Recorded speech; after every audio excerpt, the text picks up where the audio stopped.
I got 12 hours of sleep last night, which is why I'm standing up, and I feel pretty good. Very tall when I'm standing up here, besides sitting down. I feel more free. I can move my arms.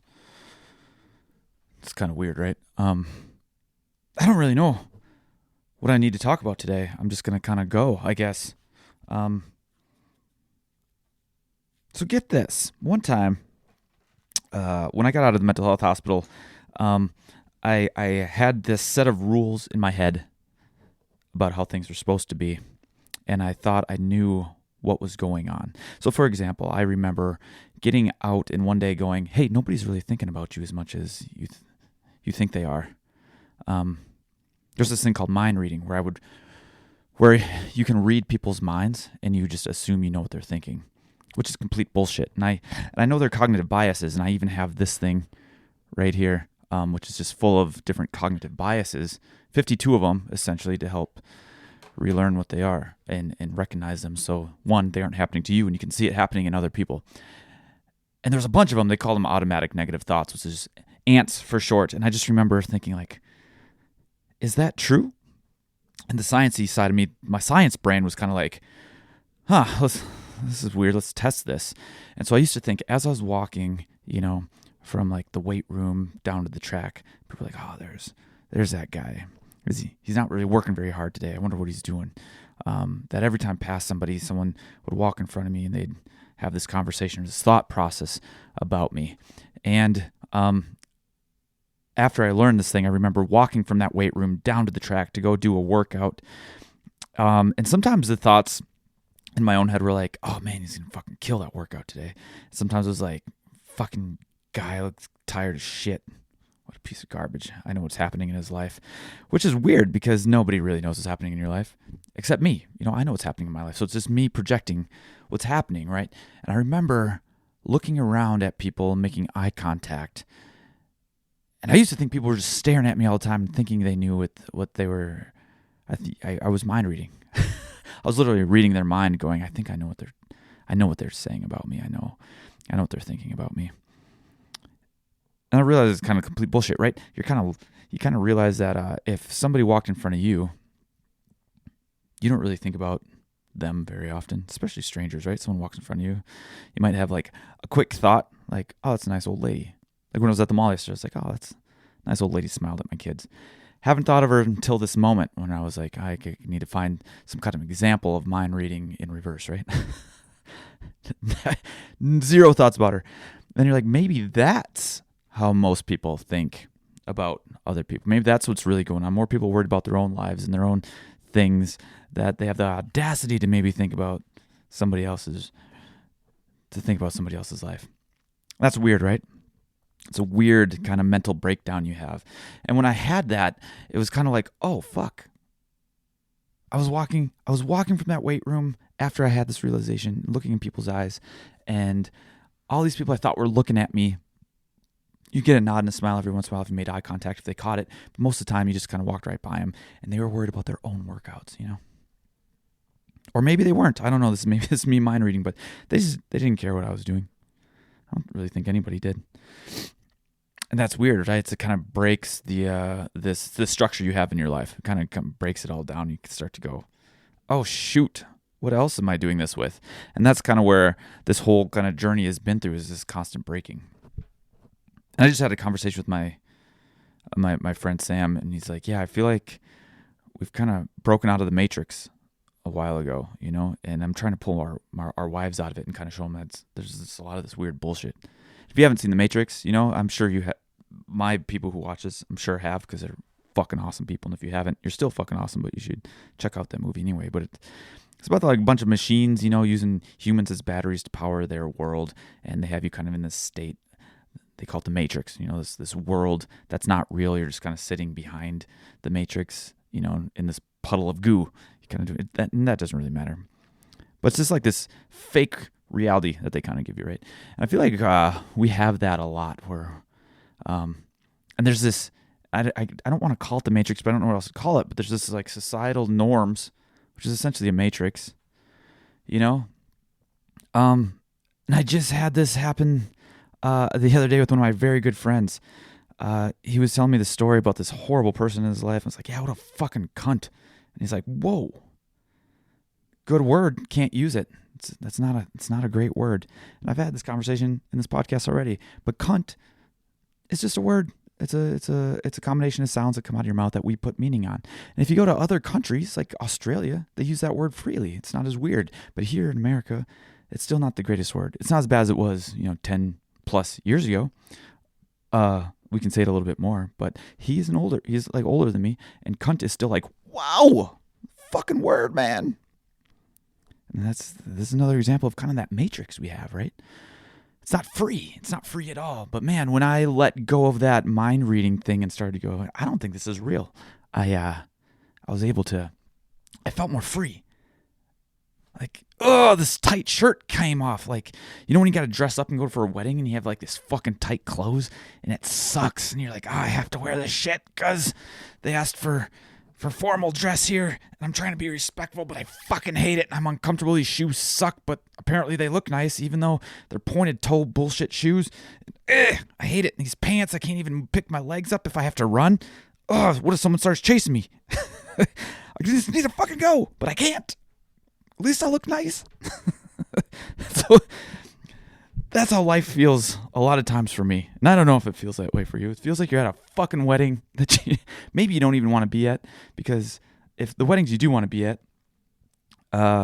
like your good friends, they're not going to make you fucking wear all this bullshit that you don't want to wear. They want you to be comfortable. They want you to just be there. They want you to support it, right? That's the life I want to be in all the time. That one. I don't want to be in this fucking constricting... Wear a tie. What the fuck does a tie do? It serves zero purpose, except maybe to get stuck in machinery and fucking kill you. Heard of that happening a bunch. Or like your kid pulling on it. Fink! Fucking choke you out. Getting stuck in the door, getting dirty. Protects the buttons on your shirt from getting mustard on it if you're eating something with mustard. That's all a tie is good for. A little bib. A little straight, long-ass bib. So stupid. Anyways, that freedom is what I'm constantly going for. Oh, man, and I see it in my kids. They have it. They don't have these rules yet. I don't want them to have them. And that's what I think about that a lot. I think about, are we just constantly trying to teach them how to work in the matrix so they can escape it themselves down the road? Learn the rules so you can break them. Is that what we're doing? Hey, I want you to learn all these rules. I want you to learn them all so you can break them later. Or if you're comfortable, stay in the matrix. If this is what you want. If you like the Matrix and you like to see this woman in the red dress kind of walk by, if you know that reference because you've seen the movie, then stay here. It's great. But for the most part, I don't like it. I don't like it at all. I've talked about this with this absurdism kind of thing. Like, when you're in the Matrix, I do feel like I don't want to be here anymore. And when you're forced to do it, I just want to kick and fight. And I'm in this like constant, like, get me the fuck out of here kind of a thing, And like I said, I was having this conversation with my friend, and he was saying he was trying to get his wife out of it, right? He's like, yeah. I was like, I don't think he mentioned that he just realized like the Matrix recently, trying to get out. I was like, dude, you've been out of the Matrix for a long time. We both kind of realized that everyone taught us as we were kids, if you want to make a lot of money, you need to just go to school and work really hard for a company and they'll hook you up. And we realized early on that is bullshit. That's not real.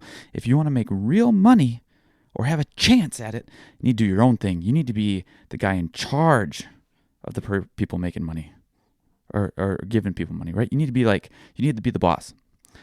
You're never going to be an employee and make a lot of money. It's just not how that works, And we just saw that. And so we're like, we're going to try and start our own thing. And it was really hard. Super hard. One of the hardest things I've ever done. One of the hardest things he said he's ever done too. And we still struggle with it. And part of the times we're like, yeah, maybe it would be better just to work for somebody else. It'd be a lot easier. And that's where you start to lick the Matrix lollipop a little bit, where you're like, ooh, this is so much easier. I'll take way less control of my own life and have someone else in control of it just so I can breathe a little bit. And that's the give and take, right? So you're like, what? There's this a whole other idea of like, you're going to have pain and suffering, but you get to choose what pain and suffering you want. Do you want the pain and suffering of not having control of your life, being in the matrix, or do you want the pain and suffering of having more freedom? But with freedom comes, risk, and that risk can cause anxiety, and being stuck in the matrix can cause anxiety. So it's a strange thing. It's very Zen Buddhist kind of way of thinking that life is suffering. There will be suffering. What kind of suffering do you want? It's weird, isn't it? It's so strange. It never goes away. I haven't seen it go away. And here we are. And I get these stretches of like me being in this little matrix again. I started this pole vault thing over 10 years ago, Team Hoot, and it was supposed to be. If I look back on the old Team Hoot philosophy, it was about getting out of the matrix and seeing like where you're bound and becoming unbound and having the freedom to chase your dreams and not letting other people or society or things say, you can't do that. It's too big of a risk. Well, I took the risk and I did the work and it worked for me. And I know it can work for other people. And at the time I was like, this is fucking amazing. How do I pull other people into this like freedom world? And then you're like, oh, you're pulling them into the space where there still is pain. But how do you just shine light on both of them? It's kind of like what I'm trying to do now, I guess. Like, choose your pain. What one would you like? Here's the pros and cons of both. You're going to have pain. It's going to be great, too. I'm not just talking about the suffering, but here's the good on this side, and here's the good on this side, and here's the bad on this side, and here's the bad on this side, and here's both, right? It's all an illusion. So, like, what illusion do you want?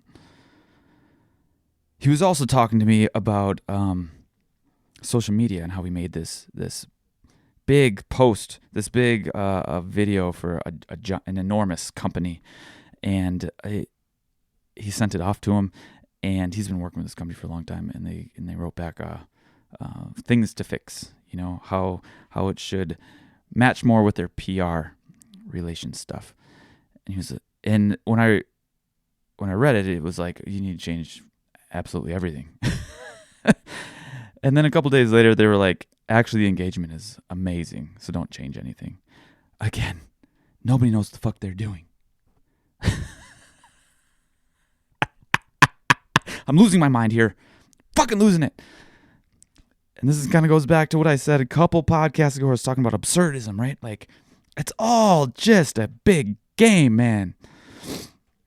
And I have these, like, I don't create as much anymore. Into the real world. In my head, I'm constantly creating. It's like, okay, I'll share some of these because I don't know if they'll ever be made, and only a handful of people watch these. But I have these videos of like me playing a piano because I picked up piano over COVID because I was like I would just want to play it. It just looks like fun. It was a way for me to find fun. And sometimes just music comes out of me, and I don't know where it comes from. It's just like I learn a few chords, and I learn a few like arpeggios, and then it just flows out of me. And I've had this ever since I was a kid when I picked up a guitar. I just wanted to see if I could play the guitar. I thought patterns were cool, and I was never very musical anyways. Not in the traditional sense where I wanted to take music classes, but I just liked learning patterns, and I like feeling maybe what the people who wrote the music could feel like. Like my favorite band at the time was like Blink-182. So if I could learn a Blink-182 song, I was like, oh man, this is what Tom DeLonge feels like when he's playing the guitar. Ooh, we have like this weird connect. That's what it feels like. So there's like all these things. So there's this video. It's like play the piano a little bit. And when I'm playing it, all these thoughts and things come through my head about my kids, And it was like, oh man, what if I play this piano?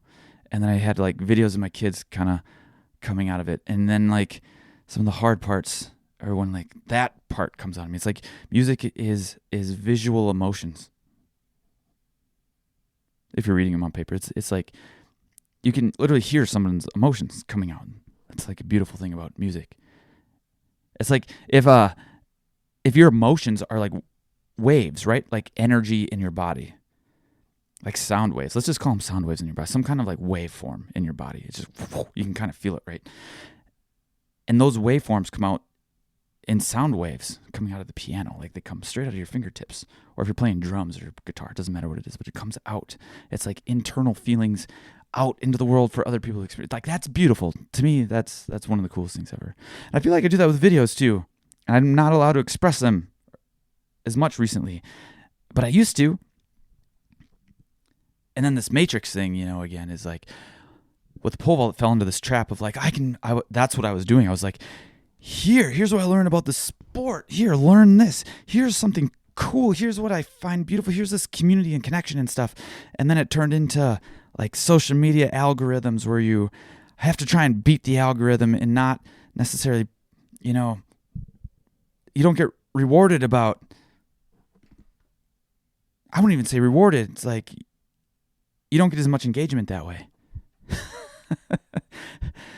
So then when you see numbers and you tied your mortgage or whatever, your way of life, money situation based on how many likes and followers you get because those people, buy the things you've made, all coming for me so far from a good place. I try not to make anything that doesn't come from that place of helping others and feeling good, but it's weird. It kind of sucks it right out of there. And then you feel like you're just playing the Matrix game again, right? It feels like you're fucking in it. Oh, and I hate it. I fucking hate it and don't want to do it anymore. And it makes me go, man, this isn't fun. This isn't fun at all. I don't think I want to do pole vault anymore. I don't think I even want to talk about it anymore. This isn't great. I don't really like it. And so I don't make a lot of stuff on this side, right? And then I start to believe in my head that maybe I'm just not creative anymore. I'm not good at this stuff anymore. But then I have these ideas of like that music thing with your kids, or like taking a physio ball and rolling it after my toddler who just started crawling and runs from it. And it reminds me of him running away from Indiana Jones and playing Indiana Jones music while he's running from the ball. Or like, what did I just write today? 10 things not to do as a parent, where you use a doll to like throw it off the deck. Or like, don't pick up your kid after making toast, and like sticking your hand into a whole stick of butter and having slippery hands and you drop your child. Like, to me, that just makes me laugh. It's something in me, this energy that wants to come out as some kind of art. Like, it's so stupid. And I have like these other videos where I want to talk about like when I'm feeling stressed out and what that really feels like and things I've learned, because I think that can help other people. And then I have these other ideas. I've had this idea for 2 years that got me into distance running, about how I just wanted to challenge this guy who said he could do this online. I was like, oh, you think you're impressive for doing that? I'm going to try to run a sub 20-minute 5K with zero training. I don't need training to do that. I'm a better athlete than you. And fucking failed miserably.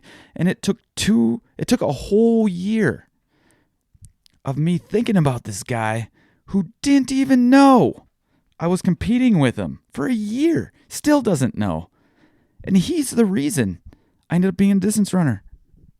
Or doing distance running. I still don't consider myself a distance runner, even though I ran 30 miles last year. But it started with this stupid trying to rub sub 20-minute 5K because this guy did it. And I was like, I can do that too. And I couldn't the first time I tried it.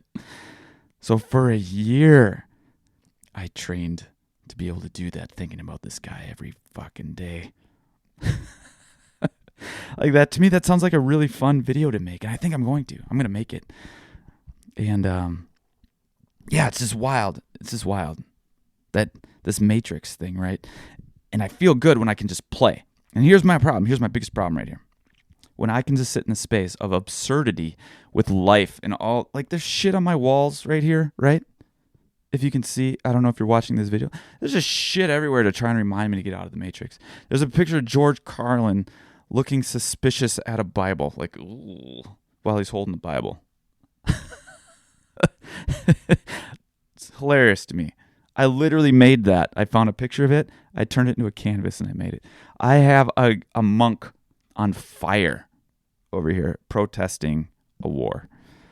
And the idea behind that is that he has such control of his mind and awareness of his mind that he could set his whole body on fire and go such excruciating pain that he could still be sitting there and meditating.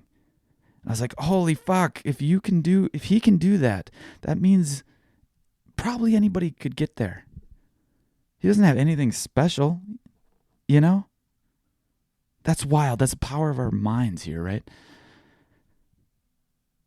And what's really scary is I used to have this idea with depression that if my brain is powerful enough to want to try and kill me, that it feels like it's trying to kill me sometimes, that it's probably powerful enough to save me too.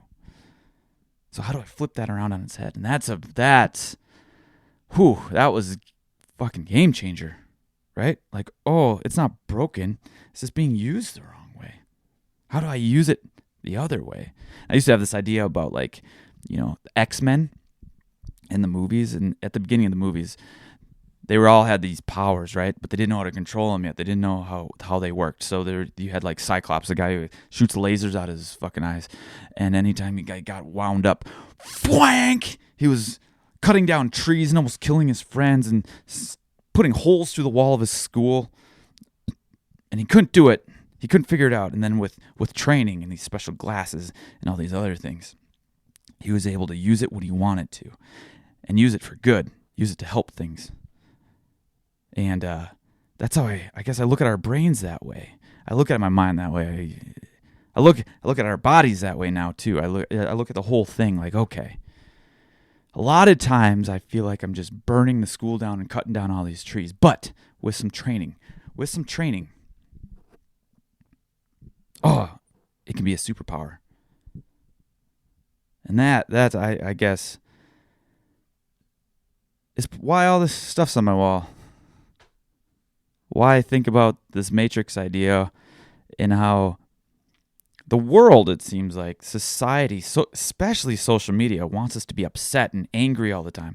And if we're upset and we're angry and we're anxiety ridden, we're in this fight or flight all the time, we buy shit and we argue with other people. And when there's conflict, we try and fix things, and we're in it, and we're here all the time, right? And we're happy, we're creating things, we're challenging things, and we have questions, and we can be little scientists, and we can ask if this is how we really want to be right now, and how we want to react to other people. And that feels like a more beautiful place to operate from. But when people are feeling good, they don't buy things. And when people are feeling good, they aren't engaging horribly online. They aren't engaging horribly in public. And I was going to talk about this in like a pissed off way.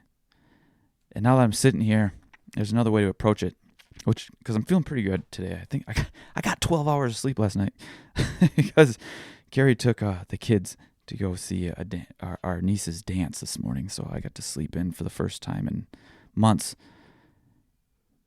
Shows how powerful sleep is. So what I'm trying to say is we were at Costco yesterday, and we have a 2-year-old, right? And she's running, and she's fucking happy. She's just free and like hitting things on the things, like she's running down aisles, like knocking shit down, and it's kind of funny.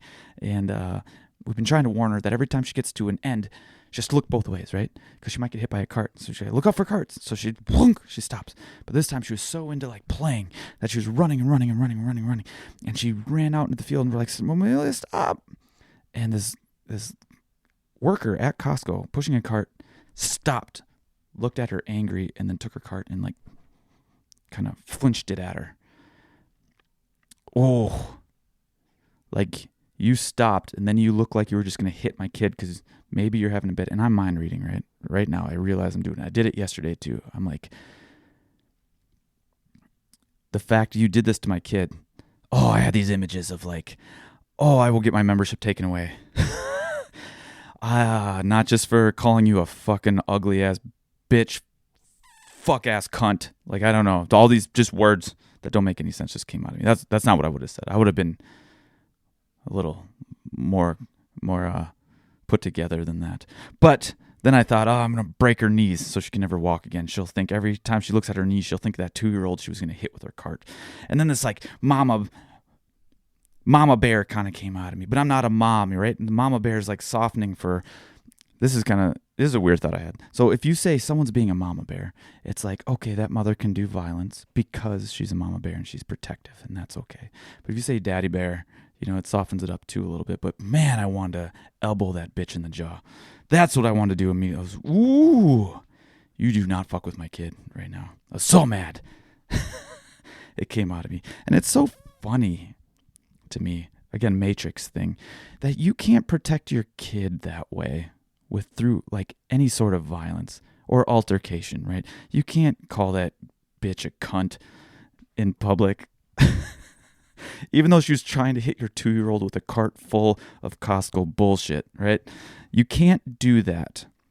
But if you were in the woods with a bear and you hit a cub with a shopping cart, that mama bear would rip your limbs off and bite your throat and eat you while you were alive, you know? And that's okay because that's nature. But we are nature, you know?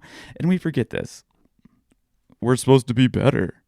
We're supposed to be better humans. We're supposed to be better than the animals. We're part of the same harmonious chain. Why do we have to act any different?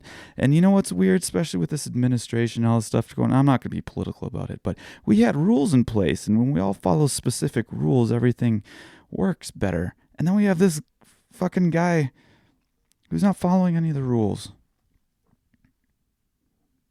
And he's getting away with all this shit. And so if you got a guy not following the rules, this is what happens. Chaos breaks and everyone else goes, oh, but the rules, the fucking rules, we're supposed to follow the rules. Well, he's not following the rules. And I'm not saying that you don't have to follow the rules.